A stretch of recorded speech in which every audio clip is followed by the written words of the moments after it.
Hi students, welcome to my channel. I am Raminder. आज हम करेंगे एक्सरसाइज नंबर 4.4 का fourth question. Is the following situation possible? If so determine their present ages. Situation possible है कि नहीं ये पूछा है। अगर है पॉसिबल तो प्रेजेंट एजेस को फाइंड आउट करना है। क्या है question? The sum of the ages of two friends is 20 years. 4 years ago the product of their ages in years was 48। दो फ्रेंड्स के एजेस का सम बताया है हमें, दैट उन दोनों की एजेस को ऐड करके 20 बनता है। और 4 साल पहले, 4 years ago मीन्स 4 साल पीछे, the product of their ages in years was 48। तब उनकी एजेस को मल्टीप्लाई करने पर 48 बनता था। ठीक है, सो एजेस वाले क्वेश्चन में हम सबसे पहले क्या करते हैं? प्रेजेंट एज को लेट करते हैं, क्योंकि आज की एज अगर हमें लेट करेंगे, पता होगी, तभी हम 4 साल पीछे जाएंगे या फिर 4 साल आगे जाएंगे। So first of all, let the present age of one friend is equal to x years, and then present age of other friend, दूसरे की कितनी आएगी? क्या बोला था उन्होंने कि सम दोनों का क्या है? 20 years, दोनों की एजेस का। और अगर एक की एज x है तो दूसरे की डेफिनेटली 20 माइनस x होगी, है ना। अगर एक की एज 5 साल है एक फ्रेंड की, तो दूसरे की कितनी बनी? 20 माइनस 5 दैट इज़ 15। वैसे तो 5 साल वाला बच्चा 15 साल वाले बच्चे का फ्रेंड बहुत कम होता है ना, लेकिन यहाँ पे मैंने एग्जाम्पल दिया आपको, ठीक है, डोंट माइंड। अगर मान लीजिए एक फ्रेंड की एज है 10 years, हाँ ये पॉसिबल हो सकता है, तो दूसरे की क्या आएगी? 20 माइनस 10 दैट इज़ 10। तो 10 साल वाला 10 साल वाले का फ्रेंड डेफिनेटली हो ही सकता है। ठीक है, सो स्टार्ट करते हैं हमारा question. Present age of one friend is x और दूसरे का 20 माइनस एक्स, क्योंकि दोनों का सम था 20, तो अगर एक की एक्स है तो दूसरे की 20 माइनस एक्स हो जाएगी। अब 4 साल पहले की बात हुई है, तो हम पहले लिखेंगे 4 years ago। पहले उन दोनों की एजेस को लिखना पड़ेगा कि 4 साल पहले उनकी एजेस कितनी थी। 4 years ago age of one friend is equal to, आज अगर एक फ्रेंड की एज x है तो 4 साल पहले कितनी थी? x माइनस 4 मीन्स आज अगर उसकी एज 10 साल है तो 4 साल पहले कितनी थी? 10 में से 4 माइनस करेंगे, है ना। ऐसे ही करते हैं ना। हमारी एज हमने 4 साल 3 साल पहले की बतानी है, तो वही 2-3 साल जो वो हम माइनस करेंगे, फिर ही हमारी 3-4 साल पहले की एज आएगी। सो यहाँ पे age of one friend will be x minus 4 and age of other friend will be, दूसरे की एज कितनी आएगी?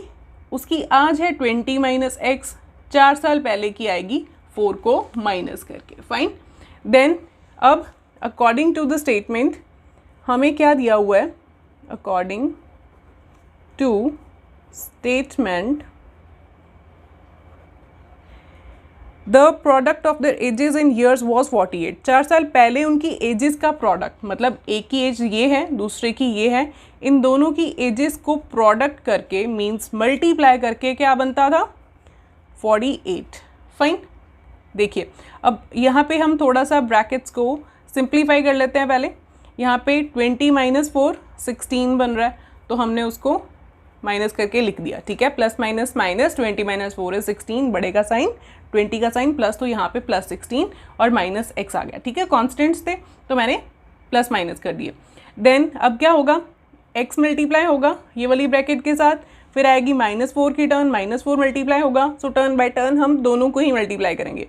x into 16 is 16x, x into minus x is minus x square, then -4 into 16 is minus 64, then minus minus plus 4 into x is 4x। Fine. जब भी like science multiply होते हैं तो positive देते हैं, प्लस का साइन देते हैं। जैसे यहाँ पे माइनस माइनस लाइक साइंस थे तो मल्टीप्लाई होके प्लस दे दिया, और जब भी अनलाइक साइंस मल्टीप्लाई होते हैं तो माइनस देते हैं। ठीक है, जैसे यहाँ पे था -4 इंटू 16, माइनस और प्लस, अनलाइक साइंस थे तो इन्होंने माइनस दे दिया। ठीक है, यहाँ पे मैं थोड़ा सा इसको लिख देती हूँ, that minus into minus is plus, plus into plus that is दोनों लाइक साइंस हैं तो प्लस दे दिया। अगर अनलाइक हैं, प्लस माइनस है या प्लस इंटू माइनस है, तो दोनों के केसेस में माइनस में हम प्रोडक्ट लिखते हैं। ठीक है, देन इज इक्वल टू 48। अब यहाँ पे कुछ लाइक टर्म्स हैं। सबसे पहले -x² लिख देते हैं।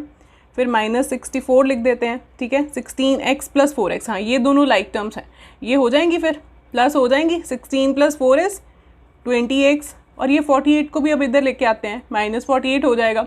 देन आगे -x², देन ये वाली टर्म लिखें x वाली, ठीक है। अब ये दोनों कॉन्स्टेंट्स 64 एंड 48 कॉन्स्टेंट्स हैं, माइनस माइनस प्लस 64 और 48 ऐड हो जाएंगे, ऐड होके ये बन रहे हैं 112, फाइन। और साथ में आ गया बड़े का साइन, दैट इज माइनस, ठीक है। आगे स्टैंडर्ड फॉर्म में लेके आए, ये x² के साथ नेगेटिव नहीं होना चाहिए, तो क्या करते हैं फिर -1 के साथ या फिर दोनों साइड्स पे मल्टीप्लाई, और या फिर आप माइनस साइन कॉमन निकाल लो, ठीक है। कॉमन निकला, क्या बचा x², यहाँ पे साइन उल्टा, और प्लस का था जो वो माइनस का हो गया 20x, और -112 जो है वो प्लस का 112 हो गया, इज इक्वल टू 0, ठीक है। अब किसी नंबर का नेगेटिव इज इक्वल टू 0 है, it means that number should also be equal to 0, है ना। ये बन गई हमारी एक इक्वेशन जिसको हम सॉल्व करेंगे, मेथड लगाएंगे क्वाड्रेटिक फॉर्मूला वाला, डिस्क्रिमिनेंट वाला, तो उससे हमारी ये जो x की वैल्यूज़ है वो आ जाएंगी, ठीक है। तो वहाँ से पता चल जाएगा, पहले तो डिस्क्रिमिनेंट निकालेंगे, वहीं से पता लग जाएगा कि ये जो एजेस है, ये जो क्वेश्चन है, ये सिचुएशन पॉसिबल है कि नहीं, ठीक है। देखते हैं कैसे। पहले जनरल इक्वेशन के साथ होगा कंपैरिजन, ठीक है। वहाँ से ए बी सी की वैल्यूज़, ए आर है 1, बी आर है -20 एंड सी इज़ 112, ठीक है। Then d is equal to, discriminant is equal to b² - 4 × a × c, है ना, यही होता है डिस्क्रिमिनेंट।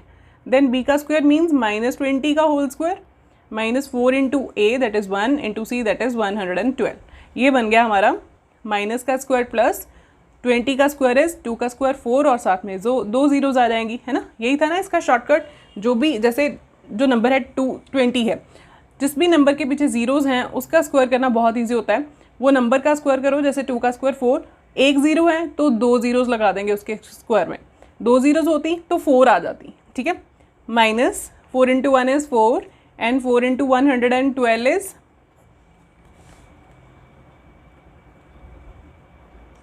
448, ठीक है। अब ये क्या बना, प्लस माइनस माइनस, 448 में से 400 माइनस करेंगे तो 48, बड़ा कौन है 448, उसके साथ है माइनस का साइन, तो ये d हमारा आ रहा है नेगेटिव में आ गया, d लेस देन 0 आ गया। तो अगर लेस देन 0 है फिर तो रूट्स जो हैं वो रियल ही नहीं है, एग्जिस्ट ही नहीं करती। तो अगर रूट्स नहीं एग्जिस्ट करेंगी मीन्स ये वाली जो इक्वेशन थी इसकी रूट्स नहीं एग्जिस्ट करेंगी, तो x की वैल्यू कहाँ से आएगी, x की वैल्यू नहीं आएगी, तो इसका मतलब हमारी प्रेजेंट एजेस जो हमने लेट की हैं वो नहीं आएगी। तो अगर प्रेजेंट एज नहीं आई तो मीन्स ये वाला जो क्वेश्चन है, ये जो सिचुएशन है, ये पॉसिबल है ही नहीं, ठीक है। सो हम यहाँ पे लिखेंगे एज d इज़ नेगेटिव, है ना, d हमारा नेगेटिव आ गया तो हम लिखेंगे as d is negative, therefore roots does not exist, therefore the given situation, जो हमें सिचुएशन गिवन थी एजेस वाली, वो पॉसिबल ही नहीं है, the given situation is not possible, fine. ये था हमारा क्वेश्चन नंबर 4 जो पॉसिबल नहीं आया तो फिर आगे ये x की जो वैल्यूज़ है वो निकलेंगी ही नहीं, ठीक है। सो यहाँ पे ये हो गया ख़त्म। सो अगर आपको इसमें कुछ डाउट्स आए हैं तो प्लीज़ कमेंट सेक्शन में लिख दीजिए, और साथ मेरे चैनल को लाइक और सब्सक्राइब कर लीजिए भाई, सो दैट आपको मेरी वीडियोज़ जो हैं वो टाइम पर मिलती रहे। Thank you so much students.